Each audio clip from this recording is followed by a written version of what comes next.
vamos a recibir al doctor Juan Falconi Puy esta mañana, jurista, consultor también. Y bueno, pues vamos a hablar sobre esa revocatoria de mandato. Pero ¿qué les parece este ex abrupto del señor Vera, no?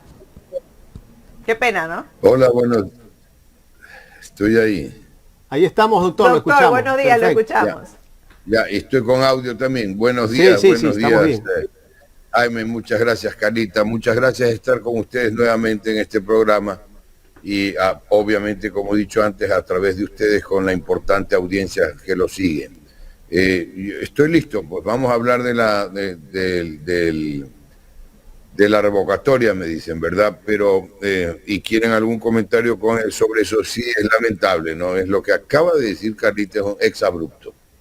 Yo creo que se le fue demasiado el tema y realmente pues no puedo tener una idea de la magnitud del error que se habría dado ahí, pero como dice usted, tratar así a su propio personal, ¿no? En realidad. Perdóneme un ratito, no sé por qué yo veo en mi pantalla doble imagen mía. Una que está un poquito el recuadro más, que sale me confunde. es como el monitor suyo interno. Pero estamos bien, doctor. No se preocupe que estamos Ya, bien. sí estoy bien ahí. Tiene buena señal, buen audio. Perfecto, porque a mí me confundió. Entonces no hay que echar aquí esas palabrotas a nadie ni atacar a nadie. Tenemos buen audio, buena señal. Tenemos buen audio y buen sonido. Exacto. Doctor, venimos a iniciar la semana trabajando bien. Antes de iniciar con el tema de la consulta popular, no sé si Jorge nos puede poner el video del presidente en el discurso que dio pues ahora en octubre por las fiestas que se dieron, donde él manifiesta que, bueno, pues que han subido los niveles de empleo en este país. Quisiéramos que escuche y nos dé su opinión, un hombre con experiencia, y cómo ve desde su visión al Ecuador en este año de gobierno del presidente Lasso. Cómo no, Carlita, si quiere ahorrarlo, lo ahorramos porque ya lo vi, lo acabo de ver ahora mismo cuando ustedes lo han sacado, ¿no? Perfecto, entonces, ¿cuál es su apreciación? Mire, yo podría decir en un tono irónico, que normalmente no es mi estilo, pero yo podría decir en un tono irónico que solo falta Alicia. ¿Qué quiero decir con esto? Que estamos en el país la historia es Alicia en el País de las Maravillas, ¿verdad? Entonces solo falta Alicia. Ahora, ya yendo directamente al tema, hay un par de comentarios que creo que devienen como una respuesta básica si alguien habría tenido la posibilidad de responder ante ese discurso, pues que no la había. No la había porque el último que habla por protocolo era el presidente de la República en esa sesión solemne de la Municipalidad de Guayaquil, ¿verdad? Entonces, el primer comentario, la primera cuestión es saber por qué no ha dado la fuente, pues el presidente, porque lo primero que tendría que haber hecho es dar la fuente, según el Banco Central, según los análisis económicos, según el CONADE, ese famoso Consejo de Desarrollo, que creo que todavía vi algo en el registro oficial y ahí me enteré que todavía existe, según alguna fuente, ¿verdad? El Ministerio del Trabajo mezclado con el Ministerio de Finanzas, alguna fuente confiable, seria, alguna evaluación que le dé algo de credibilidad a sus afirmaciones, porque, y además de la fuente, ¿cuáles serían los elementos de valoración para que esa fuente llegue a esas conclusiones? Porque 350.000 personas que salieron de la pobreza, ¿cuál es el concepto de la pobreza que se aplica? Pues, ¿cuál es el concepto de la pobreza? Había unas consideraciones internacionales que se hablaba de 800 dólares al mes, más o menos, hasta cierto tiempo. Yo no tengo la cifra exacta ni que en cuánto pueda haber variado ese medidor, ese indicador, ¿verdad?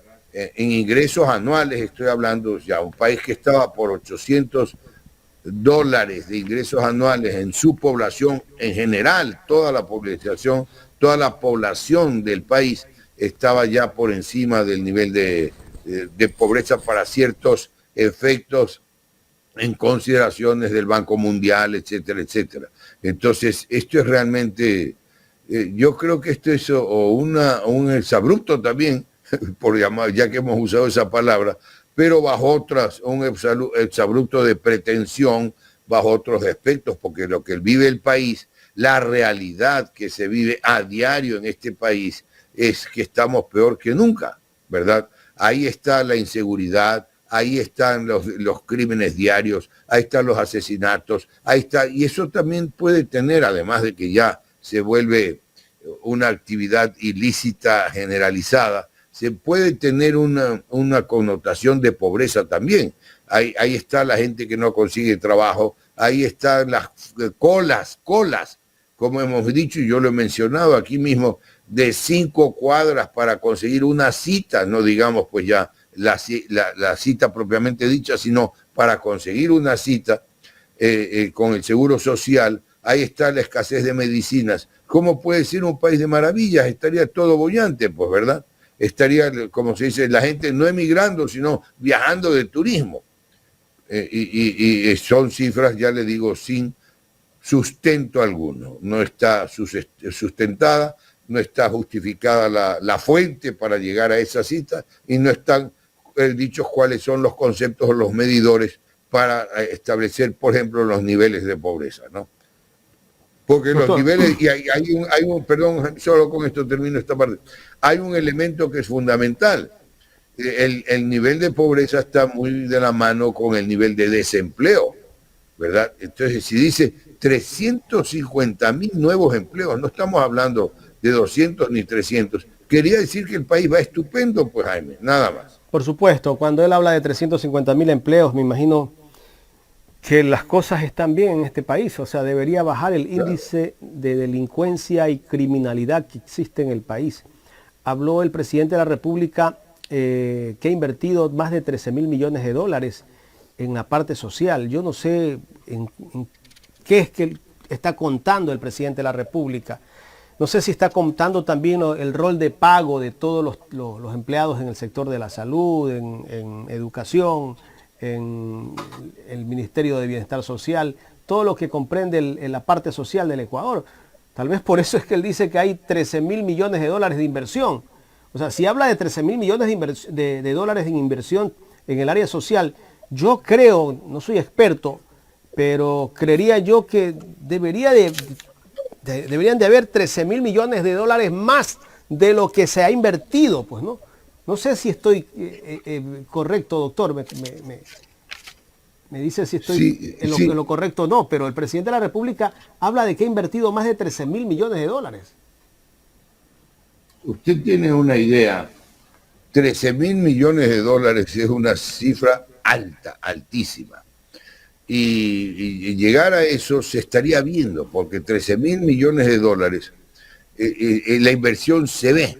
Porque, y ahí usted anota algo que es muy importante, porque en esa exposición del presidente, hablar de 13.000 millones de dólares, mire, porque otro indicador es importante, ¿cuál es la inversión extranjera en Ecuador? La inversión extranjera en Ecuador es insignificante al lado de Chile, al lado de Colombia, al lado de Perú. Miren, no llegaba ni a 1.000 millones la inversión extranjera. Y ahora eso se va a afectar más porque el riesgo país está en más de 1.400 puntos. Se disparó el riesgo país en Ecuador. De esto no se dice nada. Entonces, la primera consideración que se hace por parte de los inversores extranjeros es cuál es el riesgo país. Y cuando se habla de la inversión extranjera es efectivamente un indicador por varias razones. Primero, porque es la confianza que genera Ecuador en el mundo. Y entonces vienen los inversionistas. Y el primer requisito, si cabe así llamarlo, para un inversionista es la seguridad, aún antes que la rentabilidad.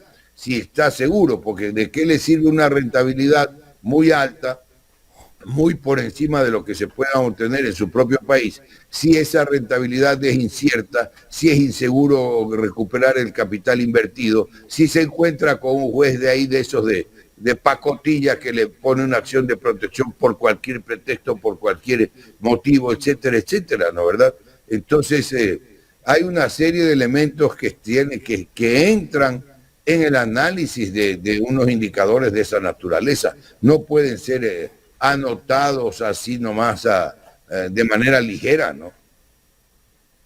Claro. Doctor, pasando al tema de la consulta popular, el presidente de la República también ese día dijo que para combatir la inseguridad, la delincuencia, el crimen organizado, es importante que la gente vote sí en la consulta popular. Yo no sé si en realidad se necesita de una consulta para controlar la inseguridad en el país. ¿Cómo ve esas declaraciones o ese mensaje que dio ese día el presidente? Mire, yo creo que eso es tan sencillo como decir lo siguiente, Jaime. Entonces quiere decir que recién el presidente está pretendiendo elaborar un plan de gobierno. Pues, con ese tipo de preguntas es una consulta. Porque la consulta, para empezar, la consulta es democracia directa. Es ir a la fuente de la soberanía, y la fuente de la soberanía es el pueblo, es el elector. Entonces, la consulta como consulta es válida, obviamente, conceptualmente la consulta es válida, pero ¿cuál es el tema de la consulta? A este punto, cuando el país se desangra, porque literalmente se desangra, cuando en las penitenciarías, si no son una especie de maestrías en delincuencia, entonces el riesgo de la vida es tremendo, la vida no vale nada. Cuando vemos récords, y ya no hay a quien echarle la culpa, ¿verdad? O hay un indicador, por ejemplo, que sí es importante para estas consideraciones en los centros penitenciarios, es que los presupuestos se lo bajaron, se redujeron los presupuestos de los centros penitenciarios. O sea, se minimizó la importancia cuando se reduce los presupuestos para todo lo que es el sistema penitenciario. Entonces, elaborar recién una especie de plan de gobierno a partir de una consulta quiere decir que después del 25 o 30% del periodo del ejercicio presidencial del periodo, recién se estaría elaborando un plan de gobierno, ¿verdad? Entonces, la consulta en muchos temas, repito, la consulta conceptualmente es válida, pero en muchos temas que se está comentando, que se ha planteado en la consulta actual que está en trámite, hay realmente cosas tramposas, absurdas, contradictorias, empezando porque habría que poner a la disposición del público los anexos a esa consulta, que los anexos a esa consulta son más de 400 páginas, es prácticamente leer un libro para ir a pronunciarse en una consulta, y se está pensando porque eso es lo que ocurre con el tipo de preguntas a las que yo llamo tramposas. Casi que se podría preguntar, ¿quiere usted ser feliz, sí o no? ¿No? ¿Cuál sería la respuesta obvia, natural que daría la mayoría, si no la totalidad de los electores? Sí, por supuesto sí, todos queremos ser felices, pero todos estamos sufriendo infinidad de problemas que nos impiden llegar a un estado de felicidad, ¿verdad? Entonces, ¿quiere usted combatir el crimen organizado? Claro que todos queremos que haya lucha contra el crimen organizado, que no se den las cosas que se han dado, que haya una policía profesional. Yo en alguna intervención, en alguna entrevista decía que la policía requiere recursos, tiene que ser preparada, tiene que ser profesional, y miren las críticas que se han dado a partir de ese deplorable suceso que se último con esta abogada Belén, ¿verdad? Entonces, la consulta, y para tratar de resumir lo conceptual, que quede claro para la audiencia, Jaime, se puede ir a la democracia directa, por eso mencioné y arranqué mencionando democracia directa de distintas maneras. Una es la consulta, otra es la revocatoria del mandato, otra es la destitución. La asamblea como tal también puede destituir al presidente, también le puede seguir juicio político, y es democracia directa o indirecta a través de la asamblea, pero son mecanismos democráticos previstos en la Constitución, no son mecanismos establecidos para atacar a ningún gobierno en particular. No se atenta ni contra la democracia ni contra la institucionalidad del país cuando se acude justamente en salvaguarda de la democracia directa en el país y de la validez de las instituciones, sea cuando se ataca justamente o se utiliza esos mecanismos, ¿verdad? Doctor, ¿cuál es la joya de la corona dentro de todas las preguntas que tiene esta consulta popular?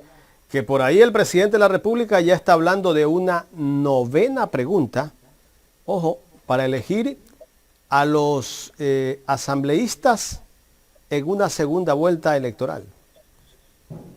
Mire, Jaime, es muy buena la pregunta, permítame destacarlo, porque esa pregunta es trascendente. La pregunta es trascendente.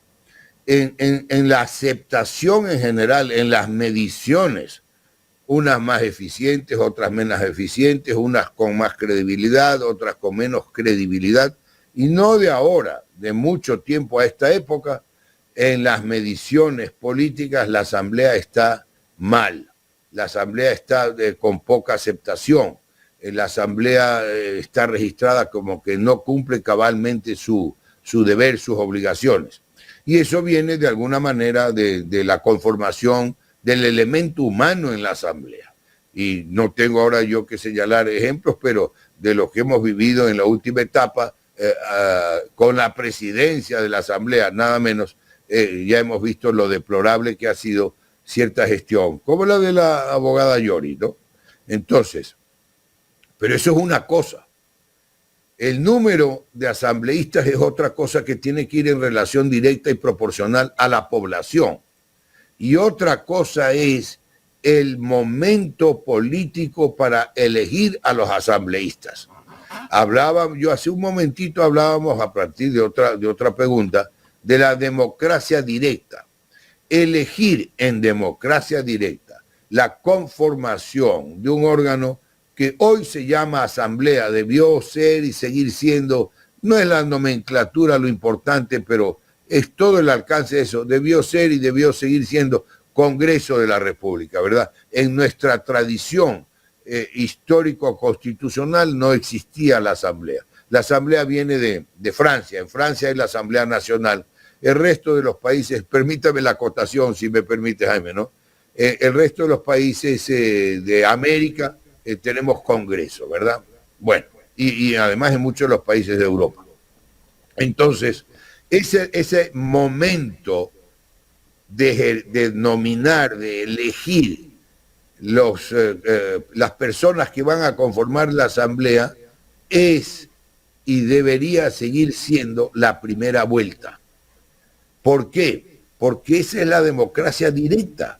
Porque en la primera vuelta, todos aquellos que cumplan un mínimo de votos, de reunir un mínimo de votos, serán elegidos miembros de la Asamblea.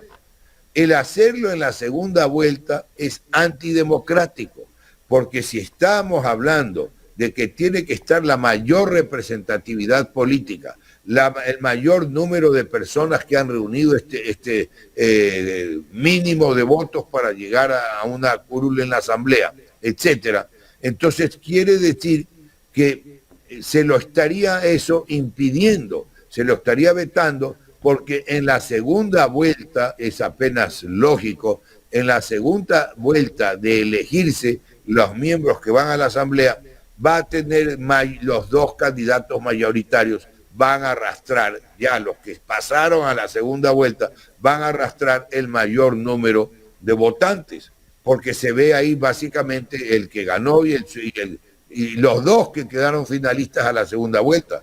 Van a arrastrar, repito, el mayor número de votantes. Por eso es que se eligen en primera vuelta, para que esté la mayor parte de representación. Sí, ¿y qué pasa si no hay segunda vuelta? Si no hay segunda vuelta, pues no hay problema. Si no hay segunda vuelta, no hay problema, porque mire qué buena pregunta la suya. La acotación suya es exacta, porque podría ocurrir que gana en la primera vuelta. Y mayor razón, si gana un presidente en la primera vuelta, entonces estaría también en la primera vuelta elegido todos los sectores políticos, todo que existen, porque no es para A y B, no solo es para uno y dos, es para que hay muchos más sectores políticos, hay mucho más actividad política, tienen mucho más representación inclusive regional, ¿no es verdad? Si gana en la primera vuelta, mayor razón para que exista la votación y la elección de los diputados a la Asamblea en la primera vuelta. Y digo, no me estoy equivocando, mi estimado Jaime, cuando digo diputados a la Asamblea. No dejan de ser diputados, son delegados. El diputado es delegado. El diputado a la Asamblea es más que llamarlo asambleísta, ¿verdad? Mejor estaría diputado a la Asamblea. Entonces, mayor razón si gana el presidente en la primera vuelta, muchísimo mayor razón. Esa es la validez de elegirlo. Tendría la oportunidad de consolidar una mayoría en una segunda vuelta. Claro. En una segunda vuelta la idea es que poder llegar a arreglos, pero que no entenderse con mucha gente, ¿no? Ahí pero se arreglan dos. No me cabe en la cabeza, doctor, perdón que interrumpa. ¿Por qué Lasso plantea esto de que se elijan a los asambleístas en segunda vuelta? Porque entendemos, políticamente Lasso es un presidente que creo que ha ganado o cada día sigue bajando su credibilidad.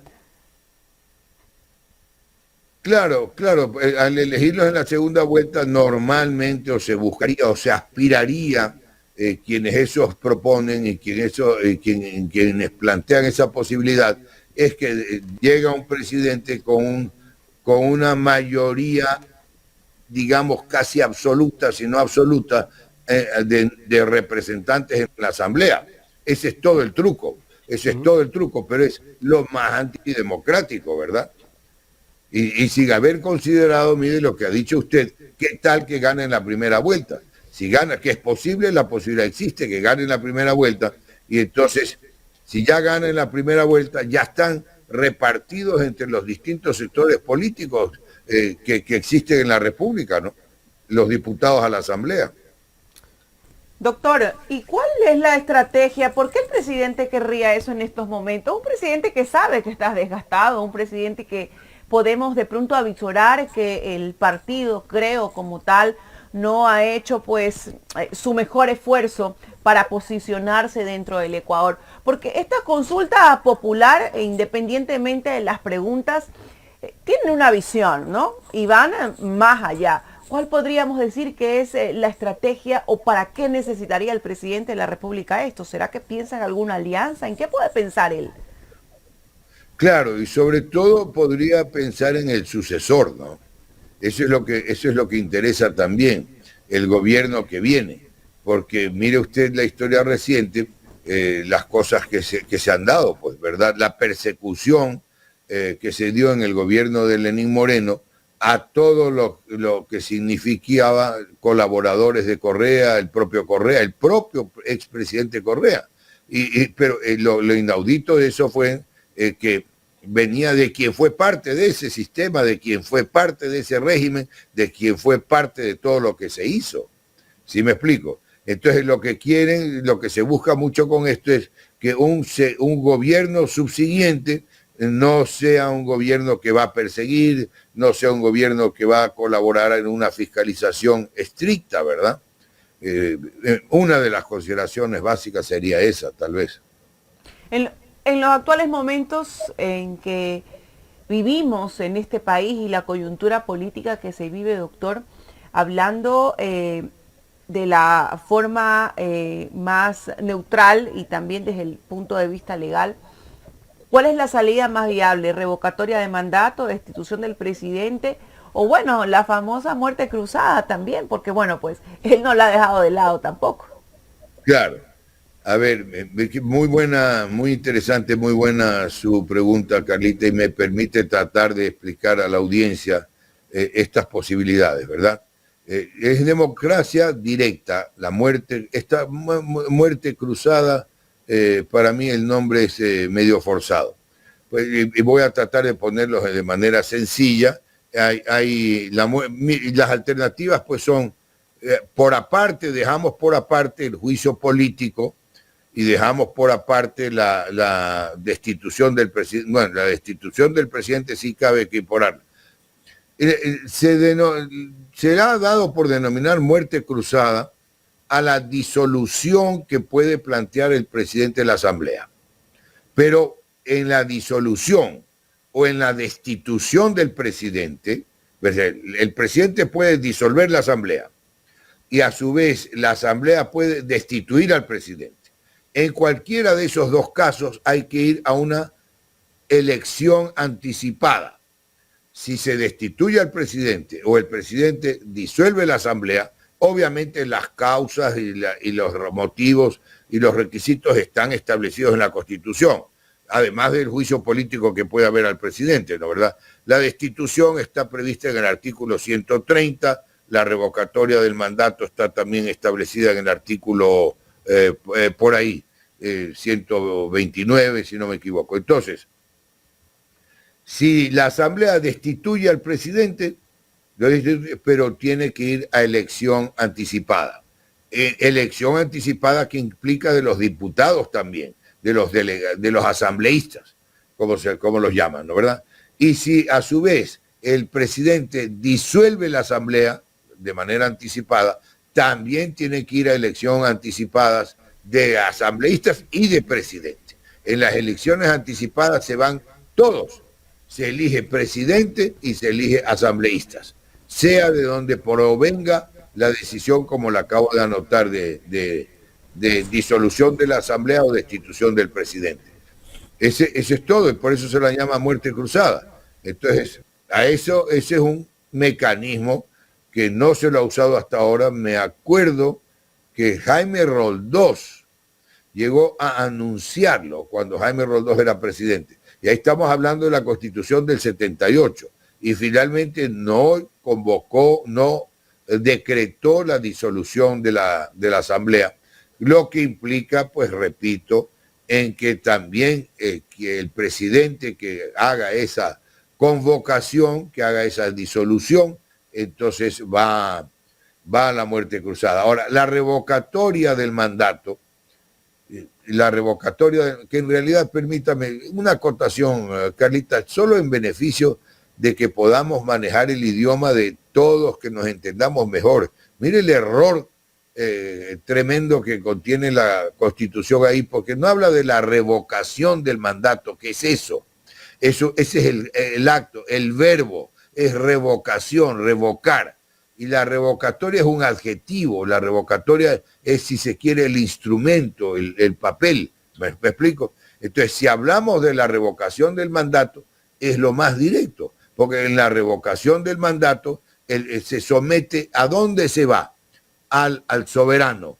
Se somete a la decisión del pueblo soberano si quieren que el presidente siga en ejercicio o que el presidente cese en el ejercicio. Esa revocación del mandato está clarísima. Si usted le señalo en 2 minutos, Carlita, el artículo 145 de la Constitución, numeral sexto, cesa en sus funciones el cargo en los siguientes casos. Sexto, revocatoria del mandato de acuerdo con el procedimiento previsto en el artículo 105. Y el artículo 105 se refiere a la revocación del mandato de todos los funcionarios en general de elección popular. No es que la revocación del mandato existe solo para el presidente, es para cualquier otro funcionario de elección popular, llámese alcalde, llámese prefecto, etcétera, ¿me explico? Entonces es una institución válida para que se aplique con todos los funcionarios de elección popular. Es legítima, es acudir, no hay que darlo por perdido, pues, o no hay que darlo por pronunciado en algún sentido determinado. Es el pueblo el que va a decidir, nadie puede adivinar eso. Obviamente que hay indicios que nos dicen el nivel de aceptación, ¿verdad? Pero es la democracia directa. Yo creo que para salir de esta crisis lo más válido es eso. Doctor Juan Falconi, para despedirnos, me gustaría escuchar su criterio sobre el anuncio que hizo el presidente de la Comisión de Fiscalización, Fernando Villavicencio, de que renunciaba a la presidencia de la comisión, pero que finalmente no renuncia a Fernando Villavicencio. ¿Qué criterio merece esto? Mire, pero no solo, eso me parece a mí una farsa. Ese sujeto, pues, ese sujeto para mí es un descalificado, ¿verdad? La identificación plena que tiene con ciertos sectores de poder económico, la actividad que tiene él, que explique, pues, porque las cifras que se le han exhibido, las fuentes donde estén esas cifras, como se lo ha exhibido, le doy con nombre y apellido, porque circula hasta ahora en las redes. Santiago Cuesta le dio los números de cuenta, le dio los valores, con toda su familia de testaferros, ¿verdad? Ese sujeto es un chantajista profesional descalificado. Ahora bien, ¿por qué renuncia? Porque se veía que él ya no puede manejar esa comisión, así de sencillo. Y para fingir, para dar justificaciones políticas, renuncia, ¿verdad? Pero ¿por qué se queda? Esto es un mamotreto, es un remedio de actividad política. Mire, es tan bárbaro. ¿Por qué se queda? Porque el presidente le ha pedido que se mantenga. ¿Qué más interferencia está justificando al tiempo que quiere jactarse de que el presidente le ha pedido que se mantenga en esa comisión y el presidente de esa comisión de fiscalización, que nada fiscaliza, ¿verdad? Eso lo fiscaliza pues por decisión a quién sí, a quién no. Que el presidente le ha pedido, ¿qué más evidencia? Qué mal que deja al presidente, porque lo pone al presidente manipulando en evidencia ante todo el público que el presidente está manipulando la comisión de fiscalización, cuando el presidente es totalmente ajeno a la asamblea y a los organismos internos de la asamblea. Mire esta coincidencia, qué oportuna su pregunta, su comentario actual, Jaime, porque hemos estado hablando de cómo llegan a la asamblea, de cuáles son las instituciones en la asamblea, que son órganos totalmente independientes y función del Estado, la asamblea como tal, función del Estado en la que el presidente no tiene, puede tener representantes obviamente partidarios en las elecciones, pero no en la manipulación interna como se ha confundido que sea actividad política y que sea actividad política astuta, mantener como se mantenía a la presidenta del Congreso servil al gobierno o de mantener funcionarios serviles al gobierno, porque le interesa al gobierno que quiere fungir del gran fiscalizador, ¿verdad? Es el fiscalizador, va a ser el fiscalizador fiscalizado, del gran fiscalizador que se mantenga en la comisión de fiscalización de la Asamblea, porque le conviene al gobierno, y que sea tan torpe, porque es torpe, ignorante. Ese no es periodista, sino si acaso tiene un título por ahí es de periodismo de garaje. Ese pone en evidencia ante el mismo país, ante todo el mundo, que el presidente quiere que se mantenga un servil a él en esa comisión. Eso es todo. Ese es el análisis más simple que se puede hacer, mi estimado Jaime. Doctor, quiero agradecerle por haber aceptado dialogar con nosotros aquí en Ecuador en Directo. El que agradece soy yo, siempre, Jaime, salgo, siempre, Carlita, esa sonrisa es contagiosa, salgo de estas intervenciones con ustedes, créalo, permítame concluir con esto, con una especie de sentimiento de alivio. Me salgo más liviano porque me permiten decir cosas que uno quisiera decirlas y tal vez creo interpretar los sentimientos de muchísimos ecuatorianos que quisiéramos tener, aunque sea estos espacios de desahogo. Ante doctor, tanta maravilla doctor, entre lo comillas, comprometo, ¿no? Para la próxima entrevista quisiera tocar con usted desde su experiencia como jurista, ¿cuál es el proceso a seguir con los policías involucrados en el caso de María Belén Bernal? Y esto lo tomo porque, bueno, primero el presidente pidió pues la destitución de muchos miembros de la Policía Nacional, de los altos mandos, ahora pues ya no todos, pero jurídicamente cuál sería el procedimiento, ¿no? Ahí lo voy a dejar para la próxima. Para el próximo programa quisiera tratar ese tema. Con todo gusto, no soy penalista, pero ahí no es necesario, no es indispensable ser penalista, con todo gusto. Pero solo le anoto anticipado dos cosas, si me permite, que sirva como cuña, Jaime y Carlita. 2 puntos. Primero, cuidado, nos derrumban el edificio donde está la emisión de ustedes, ¿verdad? Donde se genera, ¿no? Que no queremos que se derrumbe ningún edificio. Y segundo, eso es lo que se llama acefalía. cuando no hay cabeza que pueda dirigir algo, una institución, eso es acefalía. Acefalía es de cefalía, no hay cabeza, porque no hay nadie, no hay cabeza, y eso es lo que se pretendió como consecuencia de un acto individual. Pero con todo gusto volveremos a ese Gracias, tema. doctor. Gracias. A usted, mi estimado Jaime, Carlita, que tengan buen día, lo mismo a la audiencia, por supuesto. El doctor Juan Falconi Puig, jurista, hemos hablado con él varios temas, consulta popular y revocatoria de mandato.